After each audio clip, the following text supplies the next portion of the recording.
So I've heard a lot of things that this game is actually really fun when it comes to getting into your mech, but oh my gosh, it's like card games on motorcycles. But no, it's better. It's like card games on Gundams.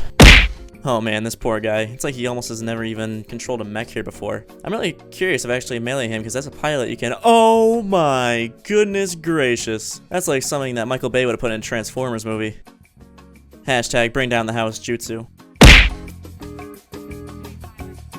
Oh my gosh, guys. MVito here with something a little different than my normal content on this channel. We'll be talking about Titanfall 2 today. Dudes, Titanfall 2 is one of the most addictive games on this generation of consoles so far, in my opinion. The movement is so butter, the gunplay is so reminiscent of Modern Warfare 2, and the mech gameplay is just freaking unrivaled. Ugh.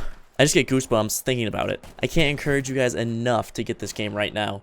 It's $30 for the standard edition and $40 for the deluxe edition on the Xbox Microsoft Store. So please, please, please go show Respawn Entertainment some love and buy this game. Respawn isn't sponsoring me to say any of these things too, by the way, guys. It's just such a good game. It's very, very hard to pass up. Anyway, let's get into the topic that I actually want to talk about today, and that is what other games can take away from Titanfall 2 and some of the development features that Respawn Entertainment is doing to kind of break that mold on general development and publishing. I'll mainly be focusing on Destiny, but for the most part, these mechanics can be included into any first-person shooter or any developer team or any publishing team. The first thing I want to talk about is the movement. Oh my goodness gracious. The movement is so silky smooth in Titanfall 2 that it makes Black Ops 3 and Infinite Warfare look like an absolute joke. If designers are going to implement a jetpack, almost parkour-y type of movement into their games, I would take a note or two out of the Titanfall 2 textbook, because they've absolutely nailed the perfect balance between parkour and the ground movement. There are also a few movement tech tricks that can be used, like the bunny hopping and the skating mechanic, like some people have discovered in Destiny and other shooters like CSGO on the PC. But instead of adding literal speed to a game to make it faster, I believe just refining the movement will make the game faster and more enjoyable. Sometimes adding these movement techs can also be a great competitive tool for future ranked matches if they do decide to incorporate ranked into the game. Next I want to talk about is the separation of ranked and social playlists. Although there is really no separation of the two in Titanfall 2, there is no SBMM, or there's no skill-based matchmaking, which can lead to a lot of fun and a lot of close matches, kind of depending on the game you're in. If you want to chillax and game on the couch or something, you can, because you don't have to worry about trying so hard just to do well. On top of that, when the game is done, you can just keep rolling through lobbies, or you can back out and search for another lobby, or you can back out and search for a new game type. There's just so much more to do. This is perfect for you content creators out there as well, because it's pretty dang easy to get good at the game if you're already decent at FPS games. Now, clearly there are going to be the full parties and those one-man army guys just kind of rolling around somewhere, which can be frustrating. But if you just want to chill and a casual experience, then Titanfall 2 can pretty much be a godsend for you. The next thing I want to talk about is something a little bit more cosmetic. Well, it literally is cosmetics. In fact, that this game is just so freaking beautiful. The game looks like it could have been out of a PC. For the Xbox One, it's absolutely gorgeous. I don't know how else to explain it.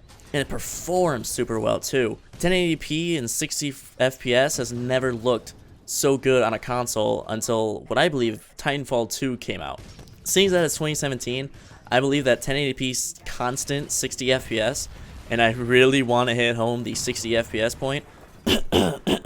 Bungie.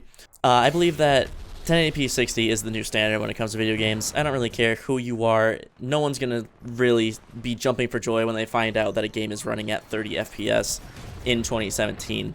From a consumer and a content creator standpoint, you're going to get the greatest cosmetic result when you include little details and, of course, the 60 frames per second. Now, something I want to implore game designers and game publishers to consider is to not come out with things like a season pass at launch. I know it's 2017 and it seems like those days are far behind us, but if you don't come out with a season pass or a microtransaction system at launch, trust me, you won't be letting people down. No one likes being bombarded with ads telling you to buy a season pass. I'm not sure if it's just me, but I always enjoyed seeing a trailer for map packs and not knowing when they would come out.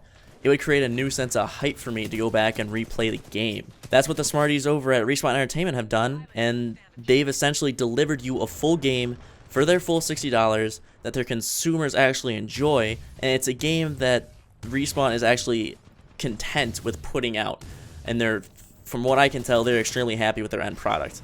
And I'm freaking ecstatic about this because it's amazing that this has never been done before. Well, I mean, it's been done before, but it hasn't been done in probably like, what, 6-7 years?